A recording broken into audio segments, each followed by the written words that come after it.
Ladies and gentlemen, welcome back to another episode of Locker Room Talk Uncut. Drew Garrison, Chad Penrod in the locker room. Today we're going to discuss some interesting comments by Browns quarterback Baker Mayfield, some ideas on the return of the NBA, back to the Browns, the aggressiveness that they're showing on Jadeveon and Clowney, our thoughts on an onside kick alternative that is being voted on by the NFL owners tonight, and some more comments about Joe Burrow coming from Colin Coward, and as well as some listener questions. So, Chad, let's get this thing rolling. Let's go. Let's start off with your Browns, man. Some comments from Baker Mayfield come out here that I've been hearing about today, and I'm going to be honest with you, I like it. Oh, I love it too. Pretty much he said that, the time for talking was up, and the Browns are moving in silence, and they're not going to be talking, like they did last season. I think they realized that all the talk got them in some trouble. Yeah, I mean, he did a lot of talking, and that's kind of who he's been. Yeah, and kind of, you always want to go out and prove it. Sure. It's kind of like what is it, like, rightfully so. Like last year on paper they were loaded. Everyone thought that they were going to be good. Everyone expected them to be good, and they finished 6-10. Right. So I think it was more of a reality check as like, well, the talent being here doesn't matter. We really still have to work. We're not just going to be better than everyone in the NFL. Like, these are all professional athletes. And a thing that I saw about it, and like I said, he did all the commercials last year. He's taking shots at the Bengals. I own a Tiger twice a year, whatever, all that shit. And it was like kind of cool because I've never been a big Baker basher like some guys are. I like, okay, it's funny. He's kind of cool. He's competitive. But then they lay that egg, and I'm like, all right, dude, it's time to shut up. And I also think that he's trying to prove something to his organization, because what comes up after this season is whether or not they pick up his fifth-year option. And not only that, the guys that drafted Baker number 1 overall are no longer in the building. Outside of who knows how involved Jimmy Haslam was, with that decision. But the time for talking is up. Everyone I know Cleveland fans are sick of all the talk. This team is offensive. Dude, outside of the Chiefs, I don't see a better offense on paper. They're pretty up there, man. I mean, now when we said this going into the draft, they had everything but a left tackle, and at 10 they get possibly the best left tackle in the NFL. I'd also like to go back on record. You're lucky it wasn't Tristan Wirfs. He's going to be a bust. But Jedrek Wills, man, great pick. And we talked about the stats. I think he gave up 1 sack his career at Alabama, something like that. Yeah, I mean, numbers was right along there. They got him Conklin on the other side. Yeah, I mean, Baker can't really talk, man. I mean, there are no excuses offensively. You have a top 3 running back from last year. And Kareem Hunt. You have a top 3 tight end. And in David Njoku, who can be as good as a lot of guys on his good days. You have possibly the best guard in the game. I mean, he's there's others that would. Batonio's great. Oh, he's a monster. You have a very good center, J.C. Tretter.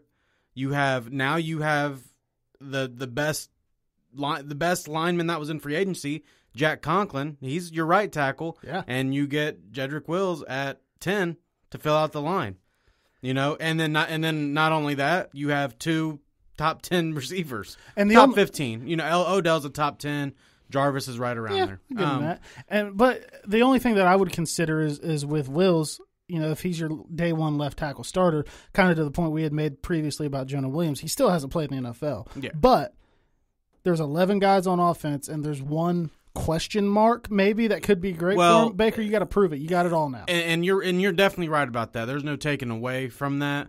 But what the Browns are going to do differently than what you're going to see a team like the Bengals do, Jonah Williams is going to have to win one-on-ones. Because you're going to see a lot of 4 and 5 wide sets with Cincinnati. Yeah. That's just what Joe Burrow ran in college. Yeah, and they got to do that to get the ball out.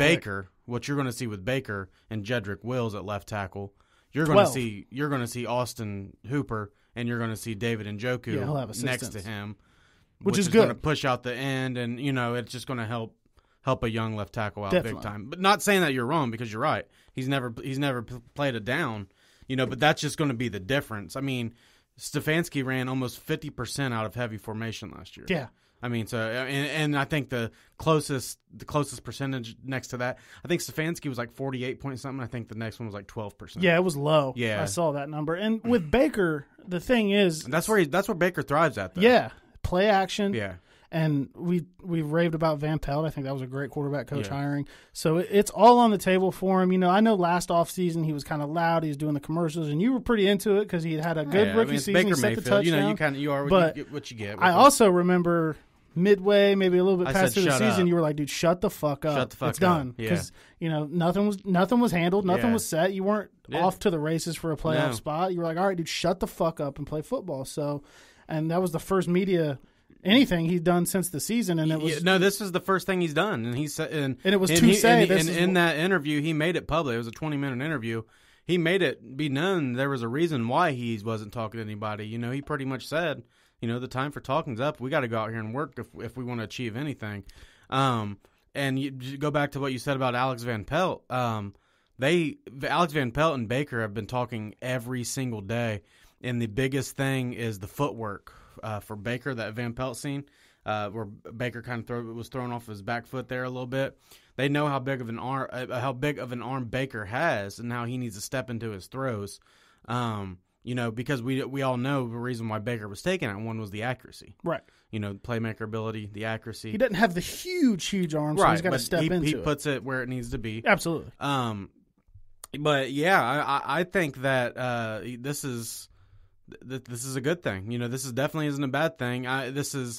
He's only in year 3. He had to find his way. It takes everyone to find their way here in the NFL, and it's good to see that in year 3, even though it might have been a year too late, that he sees it's time to shut up and it's time to just go out and play ball. Well, I mean, and I give him some credit in the fact that he's on his 4th head coach and he's going into his 3rd season. I mean, and he said that in that interview too. He didn't want to use it as an excuse. And you can't. But it's gotta affect you. I mean, it does. You don't see that every year. He should. And they brought guys out. Some of the younger guys, Austin Hooper, who just got in, and they went over plays and they played pass and catch out in Texas. That's where Baker's hometown is. So and I'm just glad that he sees that, because I'm sick of the talk, and the commercials didn't bug me. I mean, it was kind of cool seeing, who we think is our franchise quarterback on the commercials. Sure. But then to an extent after 2 or 3 of them, you're like, yeah. Were you working all this offseason or were you shooting commercials? Like, what are you doing? You came in chunkier, and that's just how it is in the NFL, man. These guys work hard every day to be great, and if you're not working and keeping up with them, you're just going to fall behind. And you can talk as much shit as you want if you're winning. Nobody cares then. Even then, though, that became a little bit too much to me. Well, they were never actually winning, though. Baker just it's what he was doing in college was fine, but looking back at it, eyeing down Hugh on the sidelines. You like that one in the moment too. Oh, of course. I mean, who doesn't? But I would like to know more behind that. Like, were you just eyeing him down because word is because he embarrassed Baker on Hard Knocks when he brought them in a room and announced Baker as the backup quarterback.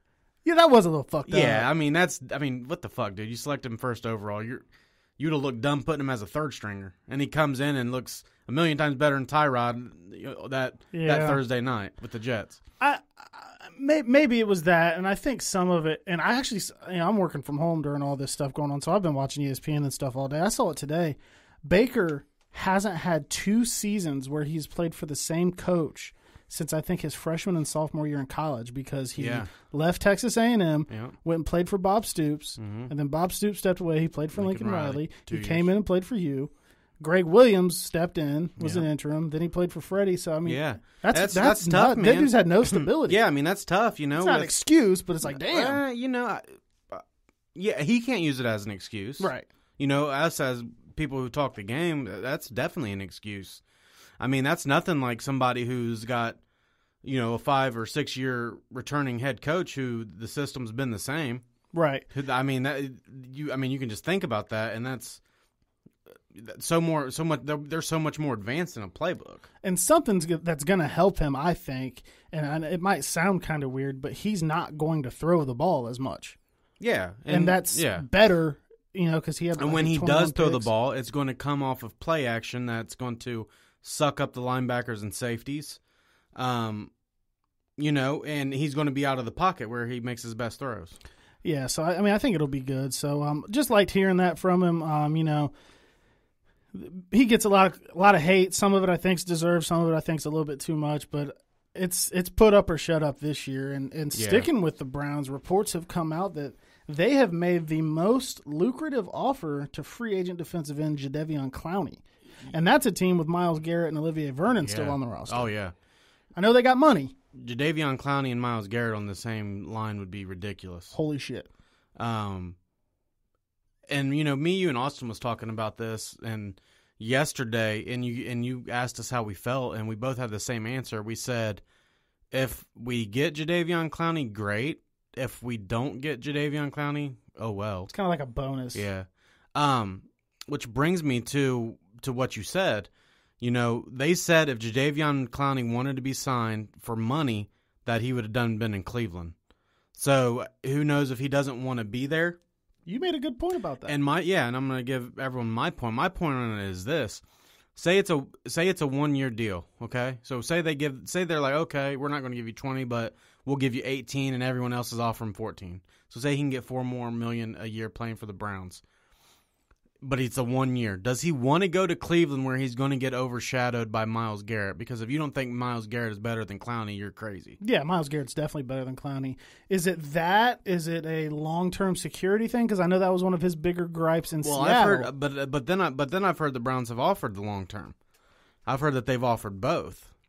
And I think that the idea behind that would be they signed Clowney. They got the extra money, so fuck it. Keep Vernon for a year. He's in your rotation. Why not? They probably move on from Vernon. Oh, they can get out of that contract maybe after next year. Exactly. But, or if you get Clowney and you do want to cut Vernon, I think you might be right. I think that he may not want to take the back seat to Myles. Yeah, but on the other hand, if that's what he's thinking, imagine all the one-on-ones he would get.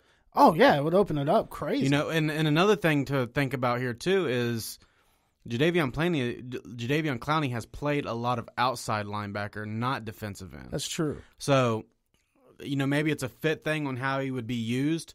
But, going back to Jadeveon Clowney being signed, yes, they're saying that the Browns have offered the most money by far. And if it was about the money, maybe it's not the 2021 he was looking for, but if it was about the money on this market, he'd have done sign with Cleveland. So I don't know. I don't know what's going on there. I'm running out of places that I think would pay him close to what he's wanting. Yeah. At this stage, I think the three teams in it, from what I've heard and read, the three teams in it are Cleveland, the Titans, and back to Seattle. Yeah, that's all I've heard too. But it's just, I don't know if Seattle's waiting on him to set his market down. But it's weird, man. Usually a guy like that doesn't stay out there long, and I know he doesn't have great numbers. And it's funny you say that. Yeah, exactly. So I started going back and looking at the sack numbers, and they're not very impressive. I mean, it's single digits. Yeah, they're really not. I think a lot of the value that people see in him is that he created so much attention, and I think that in some of the stuff that I was looking into about him, he was disrupting a lot of plays, forcing bad throws, pressuring the quarterback, not necessarily getting the sack. So they value him for causing havoc in the backfield. Right. And to me, it's like, okay, then put that guy on the other side of Myles Garrett. Yeah, no, and I'm like I said, I'm totally for it. I'm if it happens, great. If not, oh well. I mean, it's kind of an icing on the cake. Yeah, thing. I mean, the more what I would. I mean, Everson Griffin is fine with me over there. It'd be cheaper. Plus, he stops the run, and that's the big thing for me. We can get after the quarterback. I mean, we got Myles Garrett, Larry Ogunjobi. Drafted some guys, obviously Olivier Vernon. I mean, we can get after the quarterback right now. That's not the problem. The problem's stopping the run. Yeah, for me. And they've addressed that as well. So it'll be interesting to follow that and try to keep an eye on what's going on with Clowney. Does Cleveland get a little bit better, a lot better on that defensive line? Yeah. I mean, just thinking about Garrett's there. Clowney's there. Ogunjobi's there. Andrew Billings is going to be a good run stopper for you guys. That's too. That's going to be just the depth there. You know what I mean? The 3rd and 1s. Big Andrew Billings is coming in. And I've said for years, because I remember when the Bengals defense was at its best under Mike Zimmer a few years ago. Man, they just had fresh bodies on that defensive line. That rotation. I've always said that's important. And I've been saying with the Browns, to really solidify that defense, they still need to go get a couple veteran linebackers. It came out today that Woods, our defensive coordinator, is actually wanting to run a little bit more of a dime/nickel, so he does want the 2 backers. And from what I'm reading and seeing and hearing, they have a lot of there with B.J. Goodson, the linebacker they got out from Green Bay. Well, do you like that though? Because that's what I said the Bengals were doing. You're like, man, you're not going to win with nickel. I don't. I don't either. I don't because I'd rather have 3 linebackers. I would too. Just because your weakness is stopping the run. Yeah. So I like more bigger bodies, more linebackers. A lot of teams are going to that, so they must know something that we don't, because a lot of teams are going to that. 3 corners is the norm. Yeah. But they're going with 3 to 4. Put another safety or corner in there in the box. There. Yeah. That's why the Bengals went and got Von Bell. Yeah, I mean, and if it works, great. Like I said though, but with teams that can't stop the run, I'm not a big fan of it. The Bengals and Browns were kind of both in that boat last year. So like I said, they're paid millions though. Maybe they know more than we do. And transitioning into that, I'm kind of getting my payback this year. The gift that was Colin Cowherd shitting on the Browns and Baker Mayfield all the time, where I got to sit back and laugh at it, has turned into the curse of Joe Burrow being in Colin Cowherd's sights this year. I mean, he's never been down on him really as a prospect. He's never thought maybe he was a number 1 overall prospect, but he just thinks that it's just going to be a fucking bloodbath this year. Yeah, he thinks it's going to be, I wouldn't say a shit show. I think he just, from what it was saying, what he said, he came out and said he thought that Joe Burrow is pretty much just going to get railed. Yeah. He just said the line's not there. And, I mean, I agree with him a little bit because we've went over this. Yeah, he does. Baker was his picking point from the draft on, really. He got a thing with Baker. I think he's got to have somebody who's going to be like, oh, this is going to suck. So far, he hasn't been wrong. That's true. He's been very right. I understand what he's saying because they didn't really address the line. They didn't address the line. Well, you get Jonah Williams back. They got Williams back. They got some different depth in guard there. Yeah, but they kind of just replaced pieces. Yeah, apparently they think that John Miller's not as good as this Xavier Suafalo guy. I don't know. I know that they're we looked at the numbers. They were very similar. They're very similar. I know that they're confident in what they have, and I've been on record saying that was scary. I don't know if it's going to be – I'm not expecting them to come out and win 10 games and break touchdown records or any of that, but I don't know if it's going to be as bad as Colin's making it sound like. No, I don't know if it's going to be such a bloodbath. I mean, it all comes down to Jonah Williams. I think they're going to get the ball out of his hands quick, too. Yeah, but then you hear a lot of they want of what he did in college, and Burrow took a lot of shots downfield. Yeah, he did, and he did a lot of that with pocket presence and escaping pressure. Yeah, and they're a lot faster. They're a lot stronger in the NFL, is. So, I mean, I don't know if it's going to be quite what Cowherd's saying, but I don't think he's going to go. He's going to go through it. He's going to go through it. You just got to hope that it doesn't go on for seasons. Even if he's right, you don't want to. You don't want to kill Burrow. You don't want to, and I always say this, you don't want to Tim Couch Joe Burrow. Yeah, and looking at the numbers, the blocking got a lot better toward the end of the year. A lot of that was when Corey Glenn came back, who's obviously no longer there. But they started running the ball more, too. I think that was a big knock that I had on Taylor last year. I don't think he tried to get Joe Mixon going until later in the season. I don't. He's the Sean McVay tree. He likes to bring the tight ends every now and then too. I don't know how much they'll do that now, but I felt like he didn't run the ball enough, didn't dedicate enough to it. So this year, I would hope, that Mixon shows up. First of all, we can even touch on that if you want. But if Mixon shows up. Okay, if you're confident in your line, you're the O-line coach or the head coach or the OC, I got to take your word for it. There's nothing I can do. But they've got to dedicate to running the ball more, especially now that you have a rookie quarterback that you don't want to get killed. Yeah, no, I agree that they do. What scares me for the Bengals is how much are they taking from LSU and putting it in their playbook? Because like we just said, careful. Like we said, Burrow wasn't under center. I don't know. Was he at all at LSU? Was he a little? Hardly. Yeah, I mean, hardly at all. So how many, is he going to run draws out of shotgun? Which I can't imagine it being all that. I would imagine he's going to get under center. You've got to. You're in the AFC North. You've got to get under center. You got to run. You're not. You can't. You're not going to win in the AFC North going 4 and 5 wide every. You're just not. No. It's not going to happen. You got to get under center and run the fucking ball. Yeah, and you do. They got a good running back in Joe Mixon, like you said. If he's going to be there, I imagine he's going to be there. Well, if he holds out in this new CBA, that's something to touch on. That if he holds out a day of training camp, he automatically loses a year towards his free agency credit.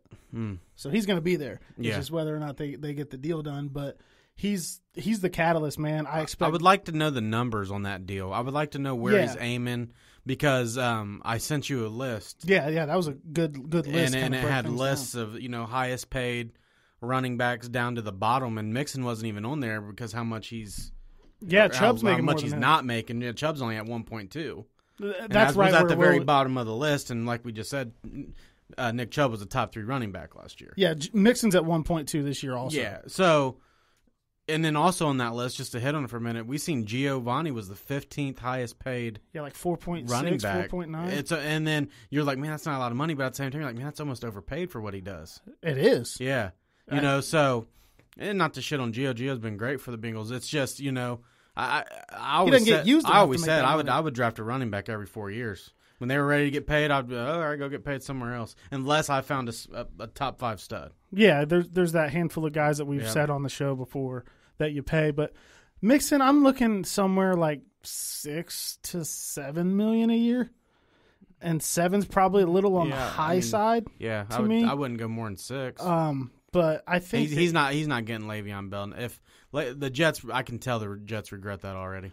Joe Mixon is more capable than Le'Veon Bell. I'm saying it. Whatever. He just hasn't had whatever. I wouldn't give either one of them the money. But I wouldn't give him Le'Veon Bell money. Yeah, just because of how the league is. It's hard for me. Going. I'm so stubborn on paying the running backs. Like if you were to really ask me, like, all right, pay, like who you going to pay?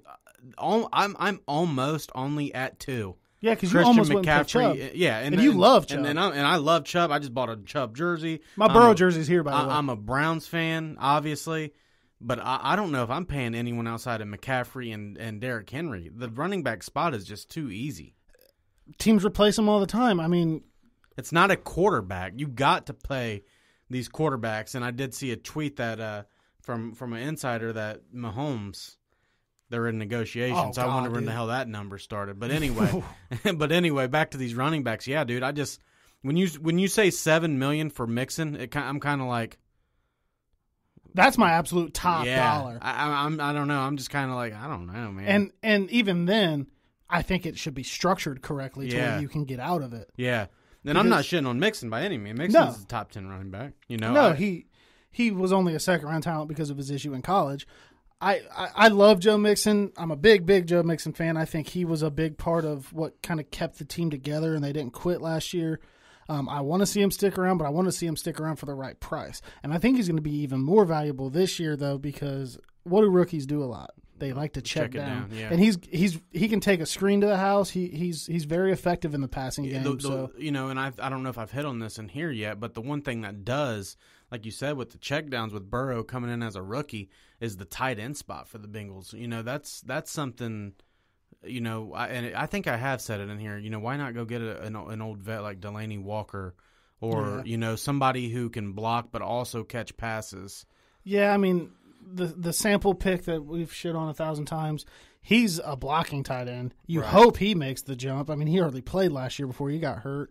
And Uzomah, he has shown flashes of being a pretty damn good receiving tight end, can stretch the field, can work the seams. He's shown flashes, but he's never done it consistently.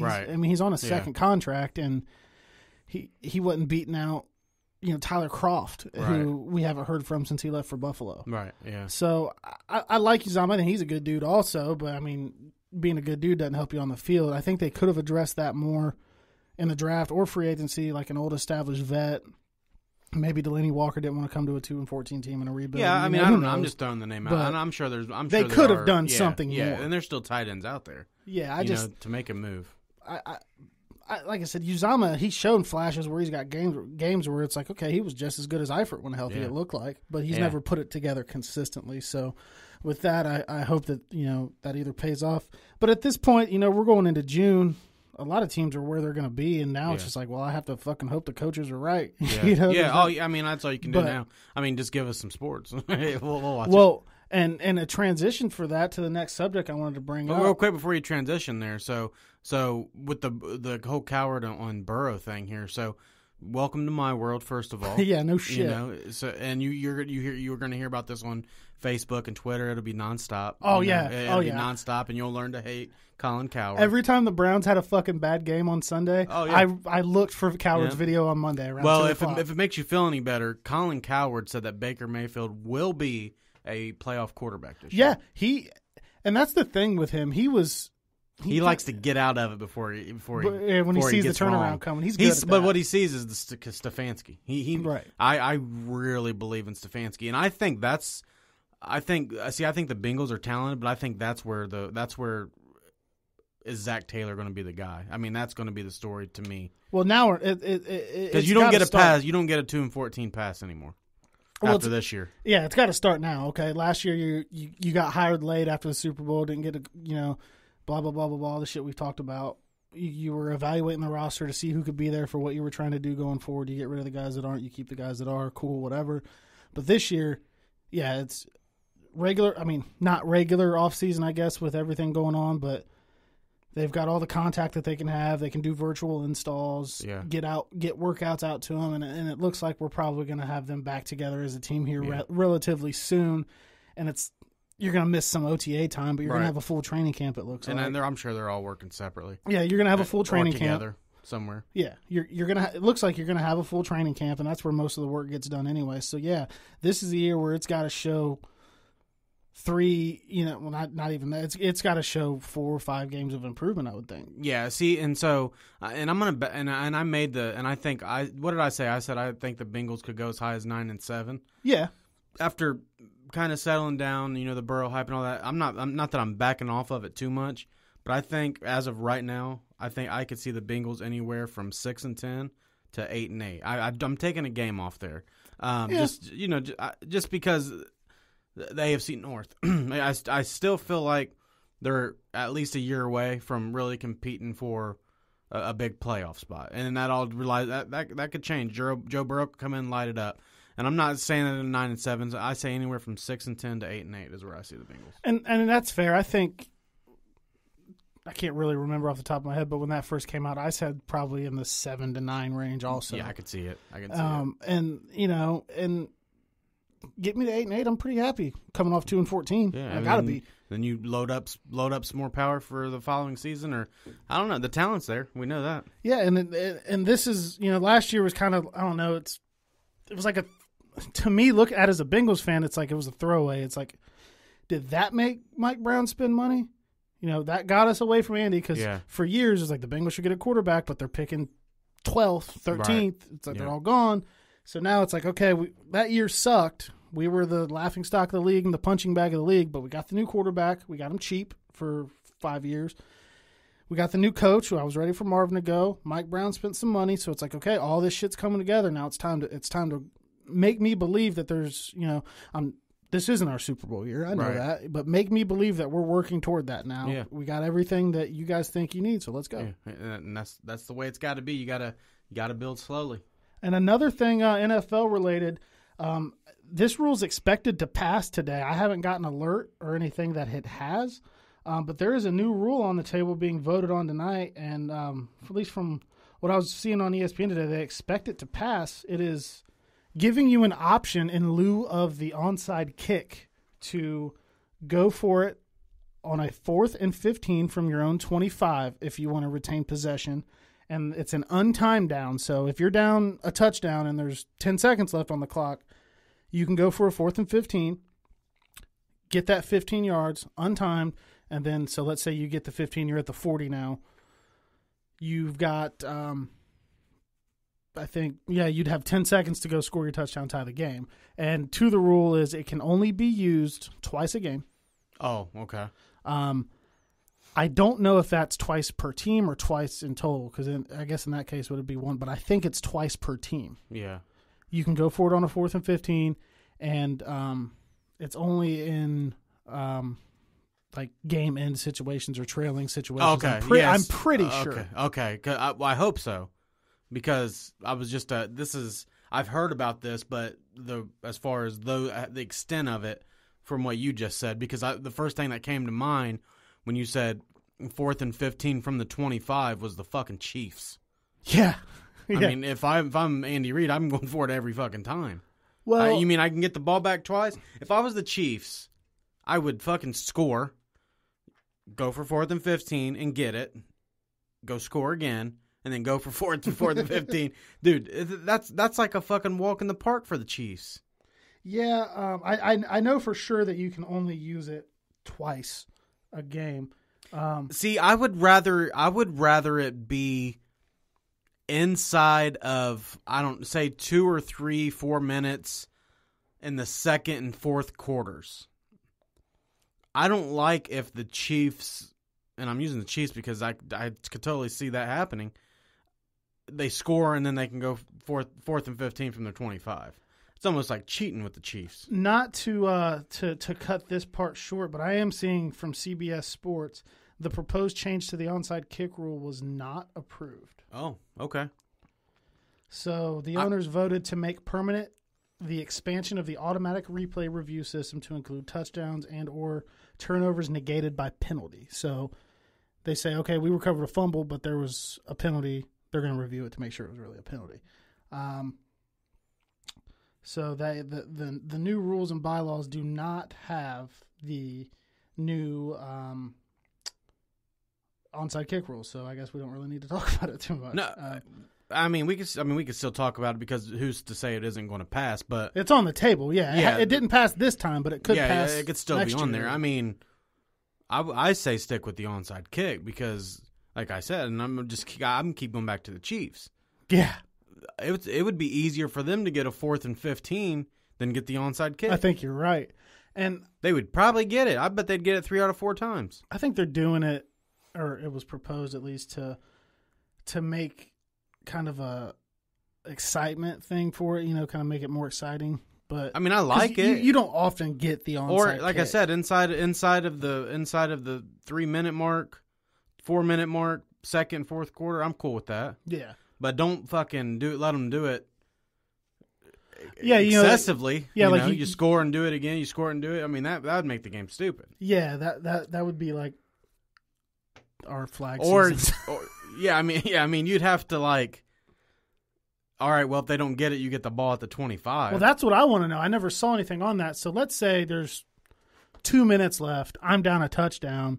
Andy Reid's got huge balls and says, I'm going to go for it right here and try to go win this game, because maybe he's only got one timeout left. So, right. I need that untimed down to get me down the field. I'm going right. to go. And then he doesn't, but there's 2 minutes left on the clock. Yeah, there's got to be a severe consequence, such as getting it at the 25. Well, to me. So you think the other team should get the ball right there at the 25? Yeah. I think so, too. If you're going to, like I said, you're risking the whole game on that play. Yeah, you're risking, exactly. So your consequence for that unless you just have that big explosive offense like they have, to where you're like, fuck it, they can score, and we're just going to just keep holding onto the ball and just go for it as many times as we can. Well, yeah, but I'm saying, so, I don't know, let's say a minute 59 left, 2-minute warning's gone, Andy Reid's got one timeout, he's down a touchdown. Okay, I'm going to go for it. Cool. He doesn't get it. If let's say you throw a pass, the guy catches it, and he gets tackled at the 35, the other team should get the ball at the 35. Just like any other fourth down. Yeah, no, I agree. Because you risk the whole game on that. Now, if they go score another touchdown and you're out of it, okay, get the ball back regular, score one more time, then try it again. But, it's like gambling. There's a risk. But to me, when this passes or if this doesn't pass, we should get all details of exactly what's going into this. Yeah, there should be a detailed breakdown. Yeah, because, like I said, if you can just keep going for it excessively, if I'm the Chiefs, I'll probably win every damn game. And they need to write that correctly because coaches like Belichick and Sean Payton are very good at finding loopholes and exposing things. So just to go over the rule changes that I guess did get approved, looks like Philadelphia suggested to make permanent expansion of automatic replay reviews, so the touchdown or the turnover, and they're able to review the penalties.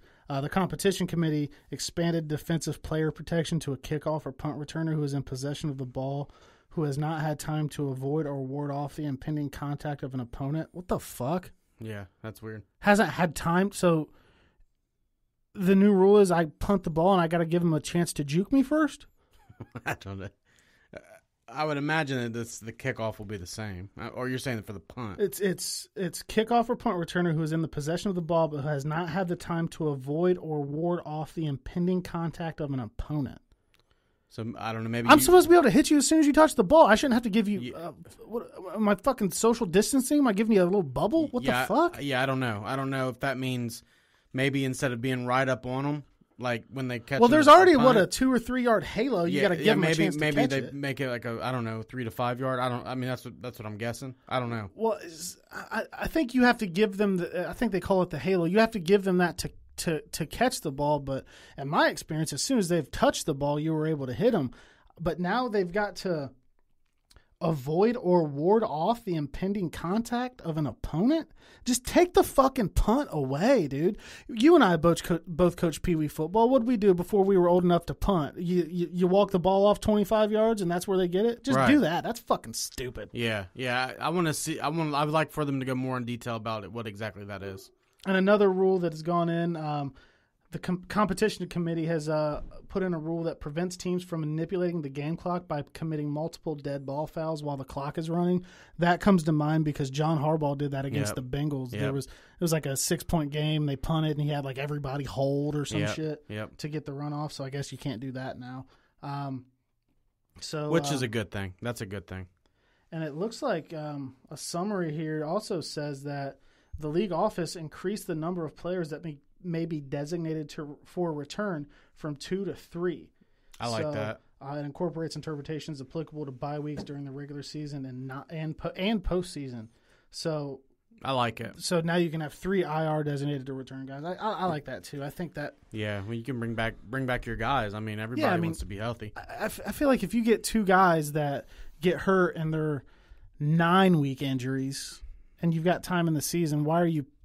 You got to keep like last year. They had to keep AJ Green on the roster, right? Because they didn't know if he was going to play or not. But now it's like, okay, so I lost this guy, but if I want to find somebody to replace him, bring in a free agent receiver, right? I got to cut somebody, because I like that rule. Yeah, I do too. Those are the rule changes that I saw that came. And kind of the last thing here on the NFL, there was a memo sent out or whatever that majority of these NFL teams thinks come September these stands are going to be packed, 100% capacity as far as the pros go.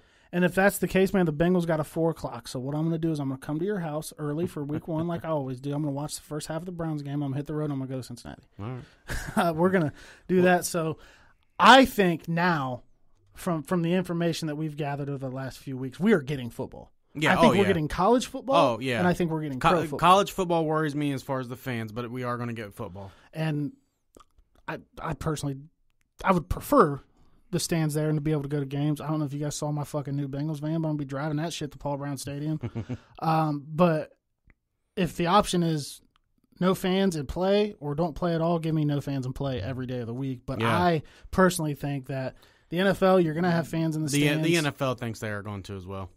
From the start, of the season? From the start, they think there's going to be fans. Well, that's good because the Bengals hardly ever get home openers, and I hate to leave our week 1 party early, but a home opener in Cincinnati with a brand new quarterback, I might have to check that one out.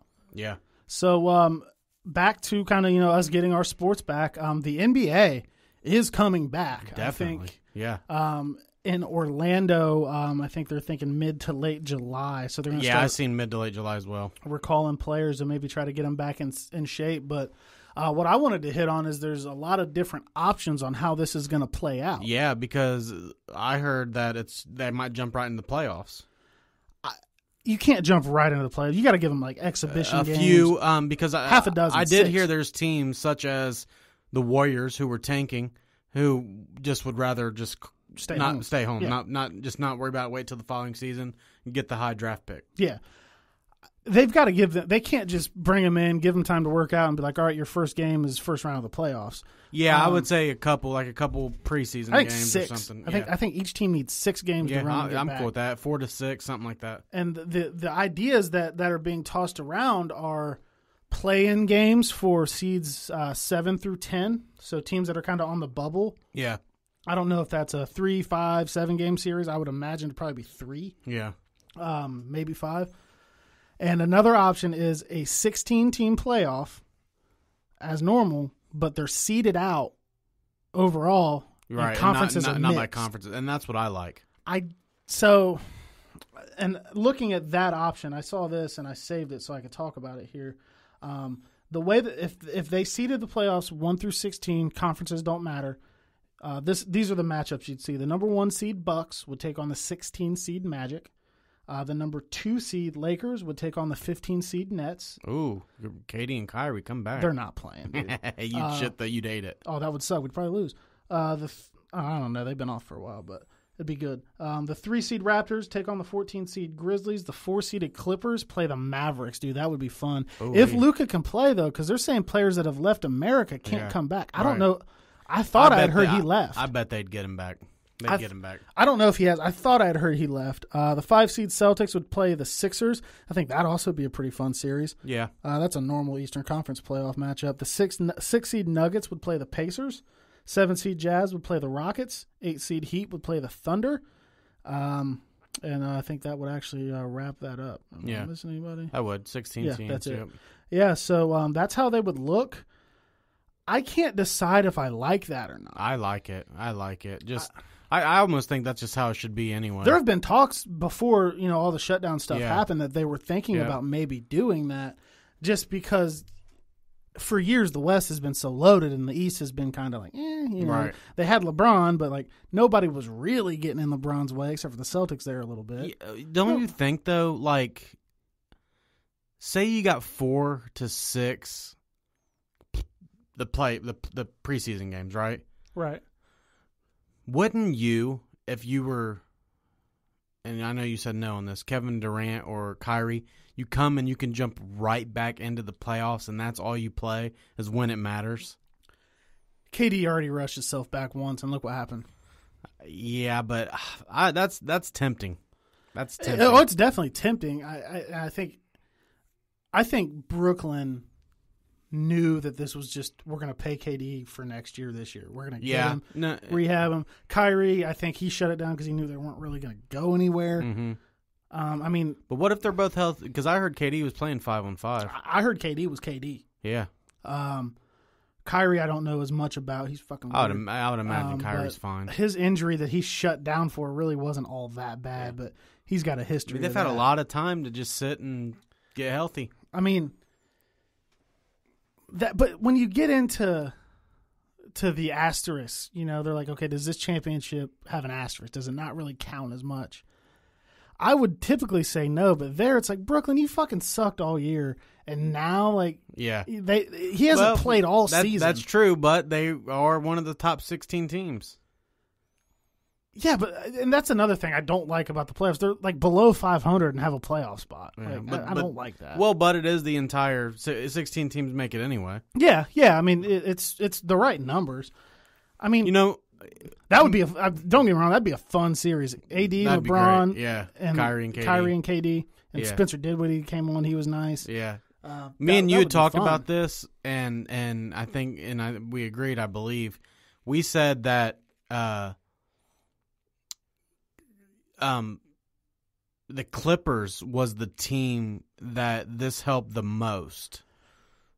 Because if they go and every team goes to Orlando and plays in front of fans or anything like that, we knew when the Clippers played the Lakers, whether the Clippers had the 1 seed, whether the Lakers had the 1 seed, it was going to be 7. If it went 7 games, 7 away games for the Clippers. Yeah, because we know the Lakers it was going to be all Lakers fans. Yeah, they can change the floor and make it say Clippers and hide our banners with their pictures. Yeah, but that was going to be all Laker fans. And home court advantage is real. Oh, it's very real. It's real in every sport. It's very real, especially college and the pros. But I just think that's who that helps the most. I mean, because there's no fans screaming, and booing you, and because it was going to get hectic in LA when it came to that. And I couldn't fucking wait because it was going to be a quick series because there's going to be no travel. Yep. And yeah, man, I mean, and that's the thing that the Clippers don't care. They've never given a shit about the regular season. Right. Laker tickets all year long were expensive as shit in LA. You can get a Clippers ticket for like $40-$50. Like that's how looking at the prices. It's hard for. I mean that is a big benefit, but. And maybe I'm biased because I'm a Lakers fan, but I'm thinking like LeBron's had time to be healthy and rested. Oh, AD's had time. Well, they for all his have. Knicks Yeah. But everybody has. Absolutely. But on the same hand, Kawhi has too. Yeah, it was Paul George who was battling a little bit of injuries there, and Paul George fucking sucks. Oh, come on! You wanted Paul George so bad you couldn't stand. Paul George does not suck. He sucked this year. Oh, come on! He's a top 10, 15 player easily. Yeah, you're probably right. Fuck him. If that motherfucker wouldn't agree to the trade, we would have got Kawhi. God damn it. I just think, like I said, I think it benefited them. Would benefit them a little bit more just because they wouldn't have to deal with the Laker fans. Yeah, oh, for sure. Because it would have been up to 7 home Laker games. Going back to the setup though, the play-in tournament was intriguing to me because you've got like a New Orleans that was still in it. Yeah, John Morant and the Grizzlies were still in it, and like you said too, man, the Pelicans are young. Yeah, and Zion was so fun to watch. Oh yeah, they come in and still have that juice. There's no rust where the older guys might have to kick off the rust a little bit. Those guys be ready to go. Yeah, but with the older guys though, there's also LeBron's been through damn near it all. There's also those teams, and there's a lot of old vets on the Clippers where it's like, man, we've been through all kinds of shit. We got this. We can keep the team straight. We can keep everybody focused. No. The health, like resting up did nothing but good things. Would be nothing for good things for LeBron. Absolutely. Yeah, and we know that. Last year, I was very, very frustrated with LeBron all season. I would tell you, I'd tweet about it, all that shit. I think he was doing what we've seen LeBron do a lot. He was saving himself for the playoffs. Then he got hurt. Lonzo got hurt. Things went bad. They knew they weren't making it, so it was over. This year, he's been, pretty much all in. He's leading the league in assists. He's playing defense aggressively. So I was wondering when he got to the playoffs, was he going to be gassed? Yeah. Because he's been giving more regular season effort than I've seen him give in a long time. But it's like, okay, now he's had that reset, so let's go. But I can't decide. I like the seeding the teams thing because I think that gives you the best chance to get the 2 best teams at the end. Because the 2 best teams, does. I feel like the 2 best teams in the league are often in the Western Conference. I almost right there said I think they are right now, but then I remember the Bucks. The Bucks in the East, though. Mm-hmm. That's the top 3. It's the Lakers, the Clippers, and the Bucks, in whatever order you want to put them in. Yeah, but you know what, though? That would mean there's a more likely chance that, the Lakers and Clippers would have had to play in the Western Conference anyway because the Bucks were the 1 seed right now. Yeah. So the Bucks and the Lakers would end up playing if every top seed won. Yeah, they would. Yeah, it's not really any difference. They were never going to meet in the finals. They wouldn't meet in the finals in this situation. Right. Well, I was just saying if the Lakers somehow can get the 1 seed or got the 1 seed, they might be able to avoid one or the other. Because the 2 would play 3. So the Bucks play the Clippers. Yeah. And then the Lakers get the winner. So that would be a nice advantage to have. The 3 seed is. Let me look at this again though. I thought you said Bucks, Lakers, Clippers, right? No, the Clippers are the 4 seed. Okay. The 3 seed is the Raptors.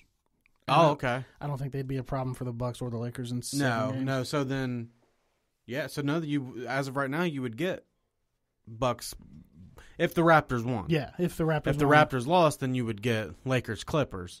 But if the Raptors kept winning, you would get Lakers, Raptors because you'd get Raptors. 2 versus 3, 1 versus 4. And I don't think the Lakers have much issue in that series. I know that the Raptors played pretty good throughout the year. The Raptors are just a good team in the East. Yeah, they're just a good team. I mean, I'm not gonna be mad at anything because if the NBA comes back and they're playing in a fucking parking lot and there's cameras and no fans, I'm watching. I'm watching it. Yeah, I'm gonna watch. I'm ready for just sports to be back, man. I'm gonna watch teams bad. I'm going to watch teams that I never had any interest in watching, like... What's that movie where Channing Tatum, his girl, gets fucked up in the head and forgets who he is, and he's like, I just miss you so bad. I don't know what you're talking about, dude. Forget, but that's how I feel with sports. You've been married, though. You've watched more Channing Tatums than me. That's how I feel with sports, man. I just fucking miss sports, dude. Crazy. Yeah. Thank God for the UFC, who has another fight card coming up this week with Tyrone Woodley, just...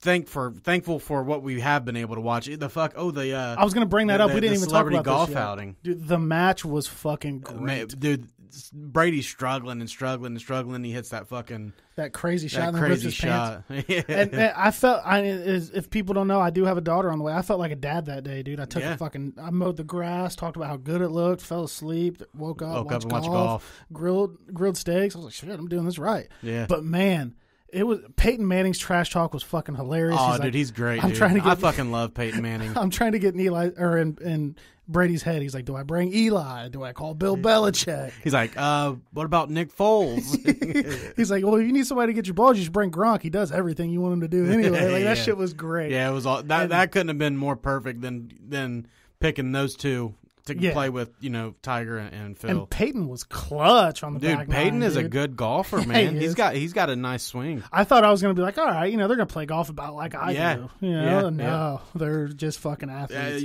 They caught Tom Brady on an off day, and that's golf. Yeah, and golf's fun, man. I'm ready to go golfing. Dude, let's go. I'm ready. Yeah, I got the clubs. So obviously UFC's staying intact. They're already back. We got some golf. We're going to get, I think, normal golf back soon. NASCAR's back for anyone who watches that. I can't get into it. Yeah, I can't. I used to be really into NASCAR when there was Earnhardt.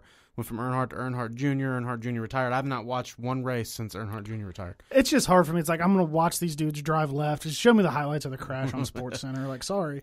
So it looks like we're getting baseball back in July as well. So we'll have... That is actually... Well, yeah, that comes down to the players because there's a big disagreement on the money and how that's going to go. But I think something gets done. I think baseball's back in July. Yeah, baseball's not going to go anywhere. That's too much money. I think baseball's back in July. NBA's back in July, and that's going to be enough to hold us over until college football and NFL comes back up. And like we said, hopefully there's fans in the stands. I can't wait, man. And that's leading us into our listener questions that we were going to end with. Shannon Banger recently earned a top fan badge. So shout out to him. He talked about some of the names still floating around the NFL. Cowboys that we hit fan. On. He's even bigger Ohio State fan because wherever the Ohio State guys are, that's where he likes. And bang, dude. Don't pay Dak that money. We already talked about it last week. What was the question? He said the MLB half season, half pay, and the minor leaguers. And he talked about sports without fans in the stands. So yeah, the MLB and the Players Association and the MLB are arguing because they want like an 82 game season with deeper salary cuts than. Because right now it would be a prorated version. We're going to take your salary divided by 162 games. That's how much a game. Okay, we're playing 82. You get that times 82. Which sounds fair to me, but baseball wants them to do what more. What the players are saying is, hey, we're the ones out there risking our health. Obviously they're going to use the COVID-19 in their advantage, and they have to get more money. I mean, they want to get as much money as possible, even though they already make millions. So we'll see how that plays out. My thing on that is, the MLB can fucking pay these guys, man. They could pay them their full salaries. I know that they've lost money, they've lost revenue, and there's no doubt in my mind that, it's been a hit. But these are professional sports franchises that are worth billions and billions of dollars. You've been charging people $8 for a fucking beer for 20 years. Fuck, $8 for a fucking hot dog, like $12 for a beer. No shit. So you've been charging people fucking $8, $9 for a beer, but you can't pay the fucking players now because you're having a 1 year where you're not making as much money. Get the fuck out of here. Pay them and play the game. Right. Yeah. That's my thought on it. I'm with you. and that's going to get figured out. I mean, I don't know the ins and outs of it. I just know I'll take base, and I'm not a huge baseball fan. I would rather go watch the in our area the post team, the Miamisburg kids. I'd rather go watch them play than go to an MLB game, just because until youth the playoffs, baseball is fun as shit. Yeah, youth baseball is great. But yeah, I mean, as far as the MLB, when it gets to the playoffs, it gets fun. Yeah. I always watch. Through the season, there's just too much for me. But I understand why there are so many games. Kind of, but it's like, okay, we lost, man. Fuck, we only got 161 chances to get it right. It's like, oh, slow down. But I do like to go to a Reds game or two every now and then. Once or twice a year, I'll go down there. I got a Reds jersey and shit. I'll throw it on, go down there, watch a couple games in person, get the ballpark atmosphere. That's fun, but I'm not a guy that can. I support the Reds as a baseball team, but I'm not a guy that can be like, I got to be home by 7:30 to watch this Reds game in mid-May. It's like, yeah, I'm not. I don't miss Bengals games. Now I'm like that with, football. Oh yeah, my family knows. Don't ask me to do shit on Sundays. Yeah, and I'm sure that there's people out there like that with baseball, and I get it just because it's the love of the sport.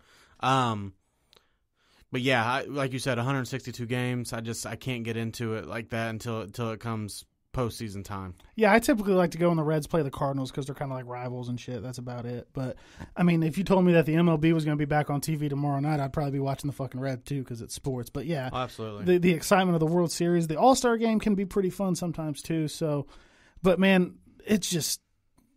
I appreciate all sports more now. Yeah, man. I'll give it. They always say you don't realize how much you miss something until you don't have it anymore. So, and the NHL scrapped their regular season and they're going to go straight into the playoffs. And if that's the first thing that comes back, I'm probably going to watch some hockey. You know what I mean? I'll watch. I'll have to pick a hockey team. So that'll be good. What else did Bang say on that? Was that it? That was it for him. Troy Krigler. This is actually one that I liked a lot. Fantasy football, early sleeper. Big name bust. And the next MVP. Oh. I think he means the next MVP of the league. Okay, yeah, so if he's talking about the next MVP of the league, it was Lamar last year. I'm going back to Pat Mahomes. I think, that's who I would say. I don't mean to sound boring. Yeah, but it is what it is. Pat Mahomes. I don't mean to sound boring, but I think I'm going with Pat Mahomes. And fantasy football wise, I actually said this in our group chat a few days ago. I personally, and maybe I'm a homer, I think Mixon is a sleeper running back one because he's going to in a PPR league especially. Yeah, but he's saying who's going to be the what's the exact question he has on there? Did he say? He said fantasy football, early sleepers, big sleeper name bust. Mixon's not a sleeper. I think he's a sleeper as an RB1. Okay, I'll fringe. I'll give you that. Who's your bust? It's kind of tough. Actually, it's not tough. I think he's going to throw a lot of picks this year. Who? Lamar. I don't think he's going to give people what. I don't think he's going to at least. I don't know that. Yeah, I don't know. I think he's going to take a step back, but I don't think he's going to go into fantasy bust. I shouldn't have said that. I just like picking on Lamar. I don't know. It's kind of tough for me to look at. I'd have to really sit down and look at some numbers, because the problem with me when it comes to fantasy is I fucking suck at it. And I usually stop paying attention to my team and my lineup at like week 9. I usually just like forget that it's on my phone, and people will be like, "Hey man, why the fuck didn't you put in a tight end this week?" I'm like, "Oh dude, I don't fucking know. I'm out of it anyway." So I like to play fantasy, but I think I like fantasy drafts more than I like fantasy football. Oh, I love it, man. I like daily fantasy better. I like the DraftKings, the FanDuel. I like that better than a whole season. Right. I would say my bust, I'm going to have to go with I think teams are going to go high on Austin Eckler. I could see that. I just, without Rivers there, without Melvin Gordon there, I think teams are going to creep the box a little bit more, especially on Tyrod, or especially if, the rookie comes in. So I'm going to probably stay away from Austin Eckler. That makes sense because I think Eckler, don't get me wrong, he's a nice running back, but I think he always benefited from having Melvin Gordon there. But he had his best part when Melvin went there. That is why Melvin Gordon is no longer because they trusted Eckler so much. Eckler balled out. That's true. God, I don't want to. All right, Troy. Here's what I'm going to give you, and I'm not so sure that this is going to be a sleeper. I'm going to say this: Nick Chubb, and I'm going to be a homer here. Nick Chubb is going to be the second best fantasy football player. Ooh. So he's going to. I got him above Pat Mahomes. I got him above Lamar Jackson. I got him above Derrick Henry. That makes sense. I because of position. got Christian McCaffrey 1, and I got Nick Chubb 2. I would say that's right. Would that be a surprise for him? Yeah, I would. I mean, so Troy, what I'm saying is Chubb's the second best. Troy, player we are in in 2 fantasy football leagues together. So what I'm saying is, if I get the second pick and Christian McCaffrey's off the table, I'm taking Nick Chubb. Yeah, I say that loving Derrick Henry this year as well. Yeah, too. but I'm still on the side of Nick Chubb should have been the rushing title champ last year. Well, yeah, he should have. Freddie just didn't give him the ball in the second half. And he just got a 20 million times more better coach that runs the Kyle Shanahan run block scheme, and you've seen what he did with Dalvin Cook last year. Yeah. So that's what I'm going to say. I'm going to say Nick Chubb is the best fantasy football running back or player, not just running back, fantasy football player outside of only Christian McCaffrey. My sleeper is Jonathan Taylor as a rookie. Mm-hmm. Was one of he wasn't the first running back taken. I don't think. I thought your sleeper was Mixon. Well, I'm thinking you were kind of right there. Is he really? Maybe a sleeper as an RB1, but I'm going to go to a person that you may not see a lot, may not see drafted super high, that I think could come in and be very good. I'll go with Taylor. I think that Mixon's going to give you a good fantasy year, so I guess that's not a sleeper. So my nobody's talking about him, thinking about him guy would be Jonathan Taylor coming in with. I like that one. That one. Yep, and with a good line. Yep. So I'm staying away from Eckler. I'm going with Chubb as high as second. And you are saying no to who? Are you saying no to? I wanted to say Lamar, but okay. So you're saying no to Lamar and going with Mixon and Jonathan Taylor. And that it's loose. It's loose on Lamar, but I'll tell you who I'll stay away from on the same team. I'll stay away from Mark Ingram.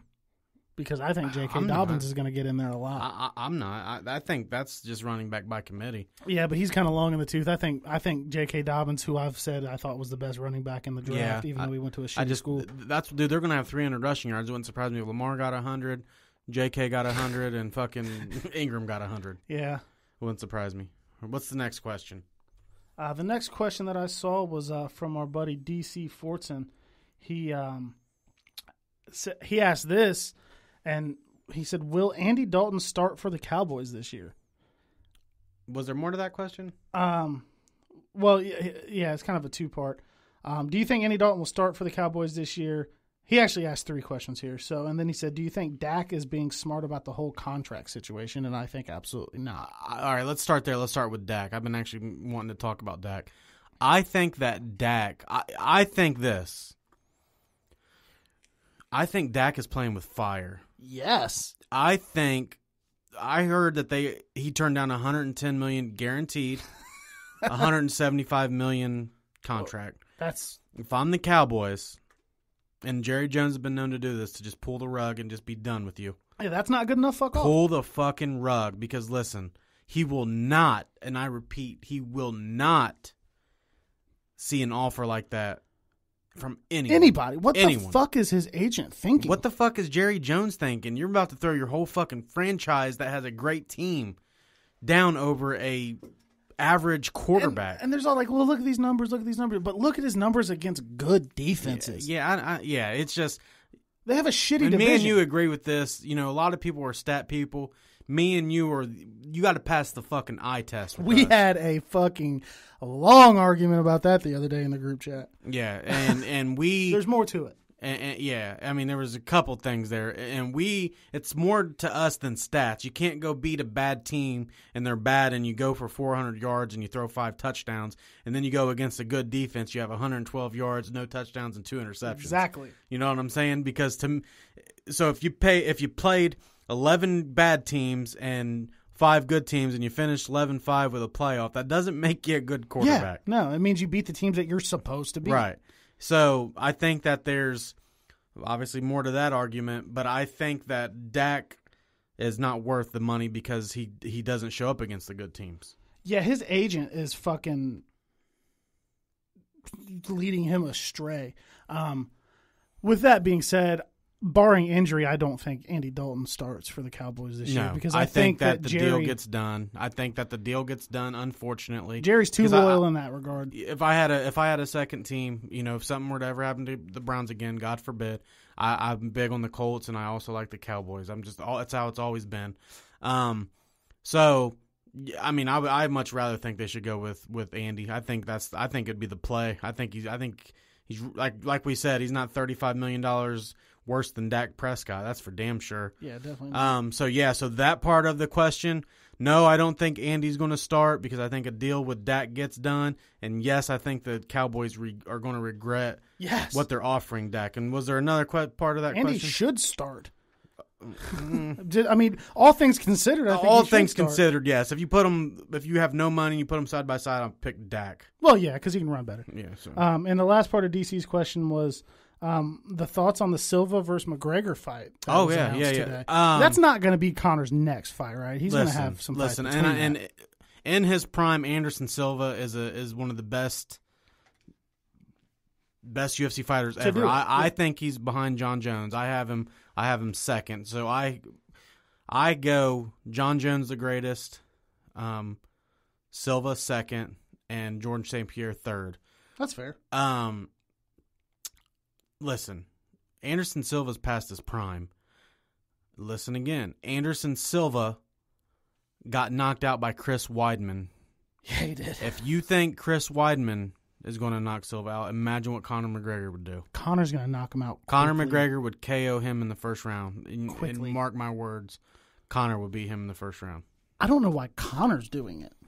Oh, dude, there would be so much money for that fight. Well, yeah, I guess Conor's a businessman. But there's no way that's his next fight, right? I don't know. I don't know. I mean, it makes you wonder. I mean, you got Khabib and fucking Gaethje waiting, and if he wants the winner of that, I don't know. Yeah, I can't wait for that fight. But yeah, but if that fight were to happen, I got Conor KO first round. Like I'm not even sure I'd spend the $65 to watch it. They would have to put another couple good fights on there. Because that's one thing that we'll see with UFC. I'm paying for anything with Conor. Yeah, that's true too. Yeah, I mean, I just am.